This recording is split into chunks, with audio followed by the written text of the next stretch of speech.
அனைவருக்கும் தாருவின் அன்பு வணக்கம். இப்ப நம்ம பார்க்க போறது ஈத்தேவன் கிளாஸ் அப்படிங்கிற ஒரு கொரியன் டிராமா. இந்த டிராமா பத்தி சொல்லணும்னா டாப் 5 டிராமால இது எப்பயுமே இருக்கும். மொத்தம் இதுல 16 எபிசோட். ஆனா ஒரு எபிசோடு கூட லேக் அடிக்காம கதை அவ்வளவு விறுவிறுன்னு போய்கிட்டே இருக்கும். 200% உங்க எல்லாருக்குமே ரொம்ப பிடிக்கும் இந்த சீரீஸ். இப்ப இந்த சுவாரஸ்யமான டிராமாவோட ஃபர்ஸ்ட் எபிசோட் பார்க்கலாம். இப்ப 15 வருஷத்துக்கு முன்னாடி ஹீரோவோட பேர் இதுல ராய் பாத்தீங்கன்னா ரொம்ப அமைதியான ஒரு கேரக்டர். அதே சமயத்துல நல்ல சிந்தனைகள் கொண்ட ஒரு ஆளு. பெருசா யாருக்கிட்டையும் பேச மாட்டாரு, ஃப்ரெண்ட்ஸுங்க இருக்க மாட்டாங்க. அவர் உண்டு, அவர் படிப்பு உண்டுன்னு அவர் பாட்டுக்கு இருப்பாரு. ராய் அப்பா ஜங்கா கம்பெனில வேலை பார்ப்பாரு. அது என்னன்னா கொரியா ஃபுல்லாவே அவங்களுக்கு ஹோட்டல்ஸ் இருக்கும், பெரிய கம்பெனி அவங்க. அந்த ஜங்கா கம்பெனியோட மெயின் பில்டிங்ல வேலை கிடைக்கும். அதனால அவர் வேற ஊர்ல இருந்து இந்த ஊருக்கு டிரான்ஸ்பர் ஆகி வராரு. இப்ப ராய் அப்பா மேடம் மீனாவை பாக்குறாரு. இவங்க யாருன்னா ஜங்கா கம்பெனில ஓனருக்கு அடுத்தபடியா இவங்க தான் எல்லாமே. இப்ப ராய் அப்பாவும் மேடம் மீனாவும் ஒரு அனாதாசிரமத்துக்கு வராங்க.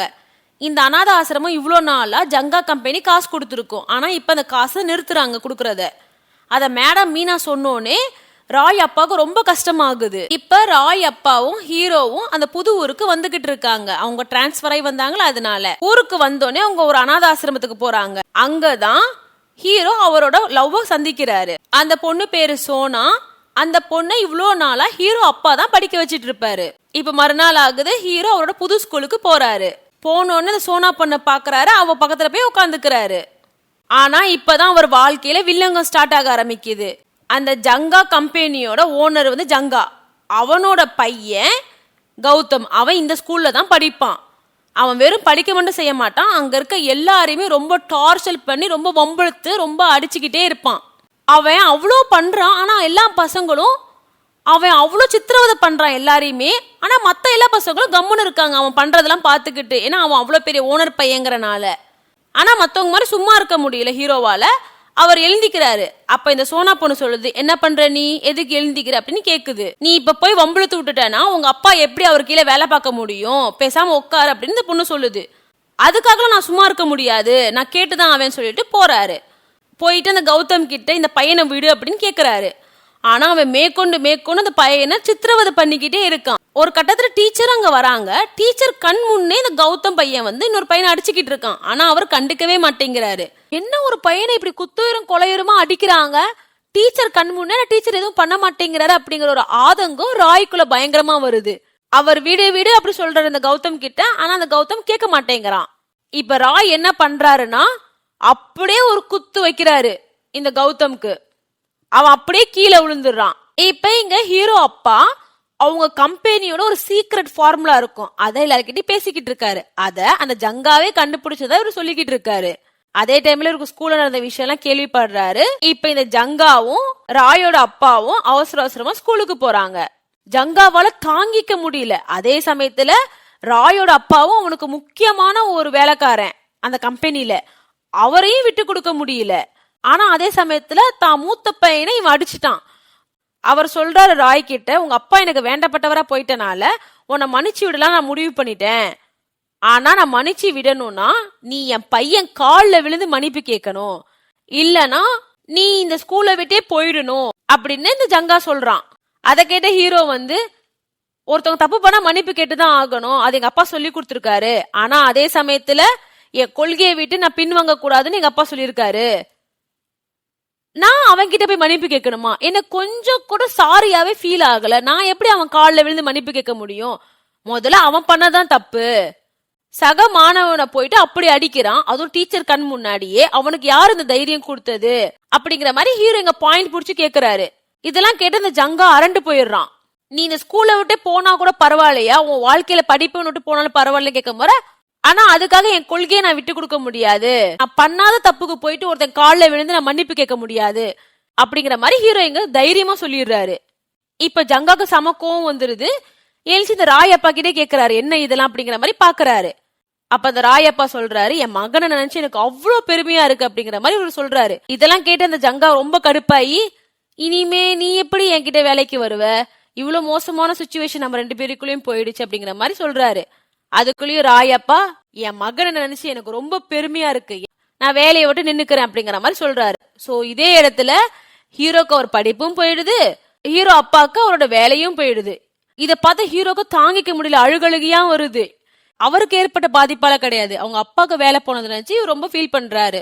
இப்ப ராயும் ராய் அப்பாவும் சாப்பிட்டுட்டு குடிச்சுக்கிட்டு இருக்காங்க. அப்ப ராய் அப்பா கேக்குறாரு, மகனே உனக்கு இந்த சரக்கு எப்படி டேஸ்டா இருக்குன்னு கேக்குறாரு. அதுக்கு ராய் சொல்றாரு, ரொம்ப இனிப்பா இருக்கு அப்படிங்கிற மாதிரி சொல்றாரு. அதுக்கு ராய் அப்பா சொல்றாரு, உன்னோட நாள் இன்னைக்கு அவ்வளவு சூப்பரா இருந்திருக்கு, உனக்கு ஏத்த மாதிரி இருந்திருக்கு அப்படிங்கிற மாதிரி அவர் சொல்றாரு. மேற்கொண்டு சொல்றாரு, நான் உன்கிட்ட எப்பயுமே கொள்கைப்படி வாழணும் சொல்லுவேன், ஆனா நானே வாழ்ந்துருக்க மாட்டேன், ஒரு அடிமை மாதிரிதான் நான் வாழ்ந்துட்டு இருந்தேன். ஆனா என் பையன் அவ்வளோ எல்லாரும் ப்ரெஷர் பண்றாங்க, அப்போ கூட அவன் கொள்கையில அவன் விடாப்புடியா இருந்தானே, எனக்கு உன்னை நினைச்சு அவ்வளோ பெருமையா இருக்குடா. என்ன ஸ்கூல் தானே, போனா போயிட்டு போகுது, நீ தனியாவே எக்ஸாம் எழுதி பாஸ் பண்ணு, அப்பா நிறைய காசு சேர்த்து வைக்கிறனால கொஞ்சம் சேர்த்து வச்சிருக்கேன், உன்னை படிக்க வைக்க என்னால முடியும் அப்படிங்கிற மாதிரி இங்க ஹீரோ அப்பா ஹீரோ கிட்ட சொல்றாரு. ஆனா ஹீரோ ரொம்ப ரொம்ப ஃபீல் பண்றாரு, சாரி கேட்டுட்டே இருக்காரு, ஏன்னா அவரால் அவங்க அப்பாவுக்கு வேலையே போயிருக்குங்கிறனால. அதுக்கு ஹீரோ அப்பா சொல்றாரு, என்கிட்ட கொஞ்சம் காசு இருக்கு, நான் ஹோட்டல் வச்சு பொழைச்சிப்பேன், நீ கவலைப்படாத அப்படிங்கிற மாதிரி சொல்றாரு.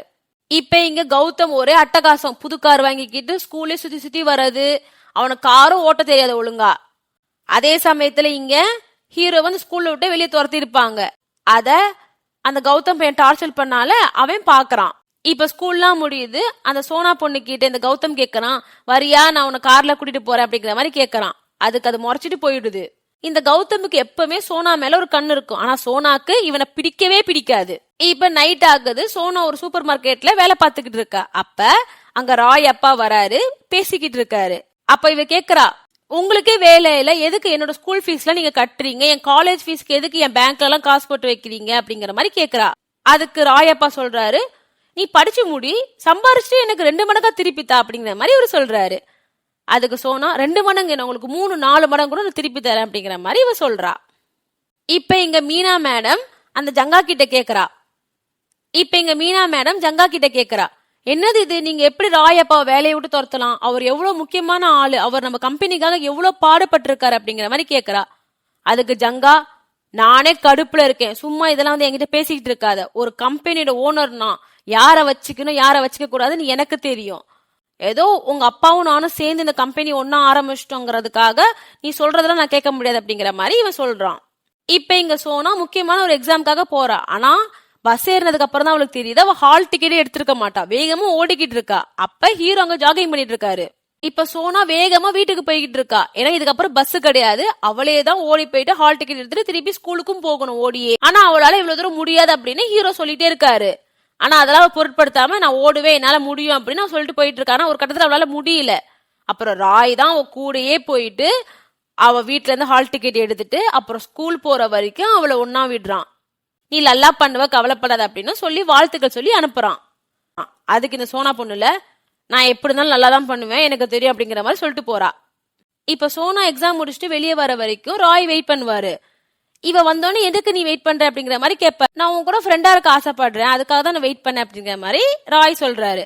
அப்புறம் இவங்க 2 பேரும் பேச ஆரம்பிக்கிறாங்க. இந்த ராய் கேட்கறான் சோனா கிட்ட, நீ எப்ப பார்த்தாலும் ஏன் எல்லார்கிட்டயும் பட்டும் படாம இருக்க, உனக்கு ஒரு உதவி தேவைப்பட்டுச்சு எல்லார்கிட்டயும் கேட்க வேண்டியதுன்னு அப்படி சொல்ல முறை, எனக்கு அது தேவையில்லை, நீங்க எல்லாருமே நான் அனாதாசிரமத்துல இருக்கனால ரொம்ப இறக்கப்பட்டு பண்றீங்க, எனக்கு அதை பிடிக்கல அப்படிங்கிற மாதிரி இவ சொல்றா. அப்ப எங்க அப்பா மட்டும் அவ்வளவு உனக்கு ஹெல்ப் பண்றாரு, அது மட்டும் உனக்கு வேணாமா அப்படிங்கிற முறை, அவர் பண்றது வேற, நீங்களாம் பண்றது வேற அப்படிங்கிற மாதிரி இங்க சோனா சொல்றா.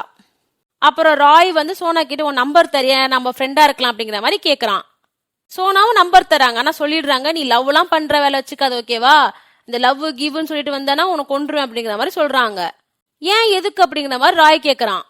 அதுக்கு சோனா சொல்றாங்க, உன்ன மாதிரி விடாப்புடி ஆளுங்க எல்லாம் பொண்ணுங்களுக்கு ரொம்ப கஷ்டத்தை கொடுப்பீங்க, அப்படிப்பட்ட ஒரு லைஃப் எனக்கு வேணாம், கூட வாழ்ந்தா எங்களுக்கு எல்லாம் ரொம்ப கஷ்டம் அப்படிங்கிற மாதிரி சோனா சொல்றா.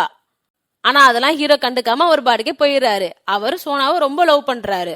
இப்ப ராய் அப்பாவும் ராயும் புதுசா ஒரு ஹோட்டல் ஆரம்பிக்கிறதுக்காக ஒரு இடம் வாங்கி அங்க எல்லா வேலையும் செஞ்சுக்கிட்டு இருக்காங்க. இப்ப ஹீரோட லைஃப காட்டுறாங்க, டெய்லி ஹோட்டல்ல வேலை பாக்குறது, அப்புறம் சோனா பொண்ணு கூட பேசுறது, இப்படியே ஒரு லைஃப் போய்கிட்டு இருக்கும். ஆனா அதே சமயத்துல அங்க அந்த கௌதம் பையன் அங்க ஸ்கூல்ல இருக்க எல்லாரையுமே டார்ச்சர் பண்ணிட்டு இருப்பான். அதுலயும் குறிப்பா ஒரு பையனை மட்டும் சோனா பொண்ணு அதெல்லாம் பார்க்க முடியாம உட்கார்ந்துருக்கும் அங்க.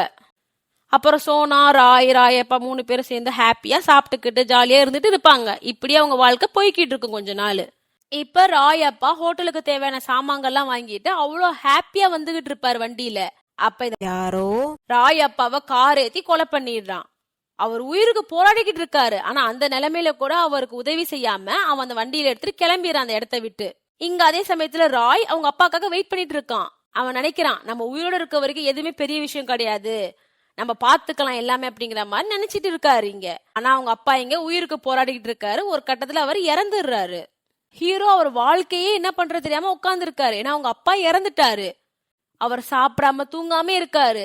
இந்த சோனா பொண்ணுட்டே ஏதாவது சாப்பிடுடா, நீ உயிரோட இருக்கணும்ல அப்படிங்கிற மாதிரி அவங்களும் எவ்வளவு பேசி பாக்குறாங்க. ஆனா ஹீரோ அவரால் இந்த இழப்பை தாங்கிக்கவே முடியாம உட்கார்ந்து இருக்காரு. அப்ப போலீஸ்காரங்க எல்லாம் வந்து இந்த கேஸை நம்ம அப்படியே முடிச்சுக்கலாம், உங்களுக்கு எவ்வளவு தேவையோ அந்த காசை வாங்கிக்கோங்க அப்படிங்கிற மாதிரி ராய் கிட்ட கேக்குறாங்க. அதுக்கு ராய் வந்து என்னது எங்க அப்பாவோட வாழ்க்கை என்ன, உங்களுக்கு பிச்சை காசா அப்படிங்கிற மாதிரி இவன் கேக்குறான். அப்புறம் அவன் அங்கேயே உட்காந்து பயங்கரமா அழ ஆரம்பிச்சிடுறான். சோனா போன அந்த போலீஸ்காரங்க கிட்ட எல்லாம் நீங்க அப்புறம் வாங்க சொல்லி அமிச்சிடுறா. அப்ப அவங்க அந்த எவிடன்ஸ் எல்லாம் இவங்க கிட்ட கொடுத்துட்டு போறாங்க. அதுல பார்த்தா கார் நம்பர் இருக்கும். அந்த கார் நம்பர் சோனாக்கு தெரியும்ல. சோனா சொல்றா இது கௌதம் கார் ஆச்சு அப்படிங்கிற மாதிரி அவ சொல்றா. ஏன்னா அந்த கௌதம் பையன் இந்த சோனா கிட்ட சொல்லியிருப்பான் அந்த நம்பர் கிடைக்கிறது அவ்வளவு கஷ்டம், நான் கஷ்டப்பட்டு வாங்கினேன் அப்படிங்கிற மாதிரி சொல்லியிருப்பான். இவ சொல்றா கண்டிப்பா அது அவன் கார் நம்பர் தான் அப்படிங்கிற போது ஹீரோ அந்த இடத்த விட்டு எழுந்திக்கிறாரு. ஹீரோ வேகமா அந்த இடத்த விட்டு கிளம்புறாரு. சோனா பொண்ணு நில்லு நில்லு, நீ இப்ப என்ன பண்ண போற, நம்ம போலீஸ் கிட்ட சொல்லலாம் அப்படிங்கிற மாதிரி சொல்றா. ஆனா அவளால ராய தடுக்க முடியல. இப்ப ராயும் ஸ்கூலுக்கு போய் அவனை தேடி பாக்குறாரு, அவன் அங்க இல்ல. அப்புறம் ஒரு வழியா அவன் ஹாஸ்பிட்டல்ல தான் இருக்காங்கிறத தெரிஞ்சுக்கிட்டு அங்க போய் பாக்குறாரு. ஒரு உயிரை கொலை பண்ணிட்டோங்கிற கொஞ்சம் கூட இங்கேதான் இல்லாம அவன் பாட்டுக்கு ஜாலியா அங்க உட்கார்ந்து இருப்பான். ஹீரோ அவனை புடிச்சு நீ தானே அது அப்படிங்கிற மாதிரி கத்தி கேக்குறாரு. அவன் என்ன விடுடா அப்படிங்கிற மாதிரி அவன் ரொம்ப பயப்படுறான். ராய் சொல்றான் எங்க அப்பா வேண்டாம், ஹாஸ்பிட்டல்ல கூட நீ சேர்க்கல, எப்ப பார்த்தாலும் நீங்க பண்ற தப்புக்கு ஏன் மத்தவங்க தண்டனை அனுபவிக்கணும், இப்ப கூட வேற ஒருத்தரை தண்டனை அனுபவிக்க நீங்க அனுப்பிச்சிருக்கீங்க அப்படிங்கிற மாதிரி ஹீரோ கேக்குறாரு. அவன் அப்படியே பயங்கரமா பயப்படுறான். ஹீரோ கத்திக்கிட்டே இருக்காரு ஏன் எங்க அப்பாவை கொன்னுன்னு. அவர் மனசுக்குள்ள எவ்வளவு ஆதங்கம் இருக்கும். ஒருத்தனால நம்மளுக்கு படிப்பும் போய் நம்ம கூட இருந்த அப்பாவும் போயிட்டாங்கன்னா ஹீரோ மனசு எப்படி இருக்கும். இந்த கௌதம் சாரி என்னை விட்டுன்னு கெஞ்சி கேக்குறான். ஆனா ஹீரோ சொல்றாரு எங்க அப்பாவே செத்து போயிட்டாரு, இதுக்கப்புறம் இந்த மன்னிப்பு ரொம்ப தேவையில்லாதது, நீ எங்க அப்பாவை ஹாஸ்பிட்டல் சேர்த்திருந்தாவது ஏதாவது போயிருக்கும், நீ சாரி சொல்ல வேண்டிய ஆளே இப்ப உயிரோட இல்ல அப்படிங்கிற மாதிரி ஹீரோ நொந்து அழுறாரு. ஹீரோ பயங்கரமா அவன் அடிக்க ஆரம்பிக்கிறாரு. நீ எங்க அப்பாவை கொன்னல, நீ சாவுடான்னு சொல்லிட்டு பயங்கரமா அடிக்கிறாரு. ஒரு கல்லை எடுத்து அப்படியே அந்த கௌதம் நோக்கி ஓங்குறாரு. இவ்வளவு பரபரப்பா இந்த எபிசோட் இதோட முடியுது. ராய் அவன் அடிச்சு கொலை பண்ணிடுவானா, அப்புறம் ராய் வாழ்க்கை என்ன ஆகும் அடுத்த எபிசோட்ல சீக்கிரம் பார்க்கலாம். இந்த வீடியோ உங்களுக்கு பிடிச்சிருக்கும் நம்புறேன். பிடிச்சிருந்தா ஒரு லைக் பண்ணி சப்போர்ட் பண்ணுங்க. நம்ம சேனலை சப்ஸ்கிரைப் பண்ணிக்கோங்க, அப்பதான் நான் போடுற வீடியோலாம் உங்களுக்கு உடனுக்குடன் வந்துகிட்டே இருக்கும். நன்றி, பை.